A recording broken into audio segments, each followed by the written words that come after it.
இந்த உலகத்தின் எந்த ஒரு பகுதியிலையும் இருக்கின்ற மக்கள் வந்து தங்களோட நிறத்தின் அடிப்படையிலையோ, பிறந்த ஜாதியின் அடிப்படையிலையோ, இல்லை அவங்க கொண்ட மார்க்கத்தின் அடிப்படையிலோ, இல்லை அவங்க பேசக்கூடிய மொழியின் அடிப்படையிலோ, இல்லை பிறந்த நாட்டின் அடிப்படையிலோ அவங்கள் அடிமையாக்கப்படும் போது, அவர்களின் உரிமை பறிக்கப்படும் போது அவர்களின் விடுதலைக்காக ஆங்காங்கே தலைவர்கள் உண்டாவது இயல்பு.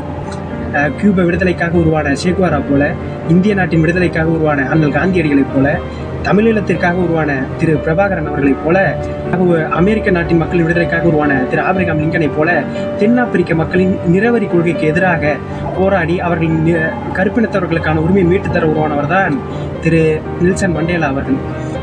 தன்னுடைய வாழ்க்கையில் 1/3 பகுதியை சிறையிலேயே கழித்து, தன்னுடைய மகன் இறந்ததற்கு கூட சிறையிலிருந்து போக முடியாம, சமரசத்தை நீங்க ஏத்துக்கிட்டீங்க அப்படின்னா உங்களை நாங்கள் விடுதலை செய்யறதா ஆதிக்கவாதிகள் சொன்ன போதும் கூட அதை ஏற்க மறுத்து, தன்னுடைய மகனோட இறப்புக்கு கூட போகாம முழுமையா சிறைவாசத்தை அனுபவித்து, விடுதலைக்கு பிறகு ஆட்சி அமைச்சு அந்த மக்களுக்கான உரிமைகளை மீட்டு தர போராடி அதை முழுமைப்படுத்தியவர் தான் நெல்சன் மண்டேலா அவர். அவரோட பிறந்தநாளையும் நம்ம கொண்டாடி தான் ஆகணும். நன்றி.